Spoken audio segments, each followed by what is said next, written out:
नमस्ते, मैं हूं मनीष। आप देख रहे हैं दी न्यूज मैनेक्स। दी न्यूज मैनेक्स में आप सभी का स्वागत है।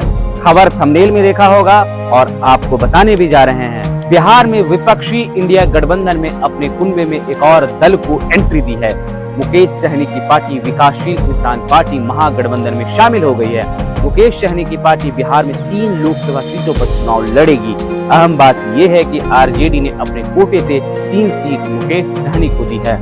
आरजेडी जो सीट अपने कोटे से मुकेश सहनी को पार्टी वीआईपी को दे रही है, उसमें से नाम जो आ रहा है उसमें नाम है गोपालगंज, झंझारपुर और मोतिहारी है।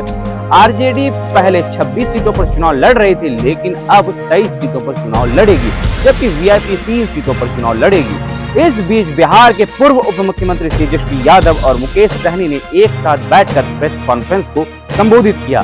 इस दौरान तेजस्वी यादव ने कहा कि मुझे खुशी है कि मुकेश सहनी महागठबंधन के साथ हैं। महागठबंधन के सभी सहयोगी हमारे गठबंधन में मुकेश सहनी का स्वागत करते हैं। मुकेश सहनी ने भारतीय लोकतंत्र के पक्ष में एक महत्वपूर्ण निर्णय लिया। प्रेस कॉन्फ्रेंस में तेजस्वी यादव ने बीजेपी पर जमकर निशाना साधा। उन्होंने कहा कि इस चुनाव के आश्चर्यजनक नतीजे सामने आने वाले हैं और 400 सीटों का दावा करने वालों को बिहार धूल चटा देगी। उन्होंने कहा कि हम प्रगतिशील हैं और हमारे पास बिहार के विकास के लिए दृष्टिकोण है और रोड मैप है। तेजस्वी यादव ने कहा कि संविधान को दबाया जा रहा है और अगर संविधान से समझौता किया गया तो लोकतंत्र को नुकसान होगा।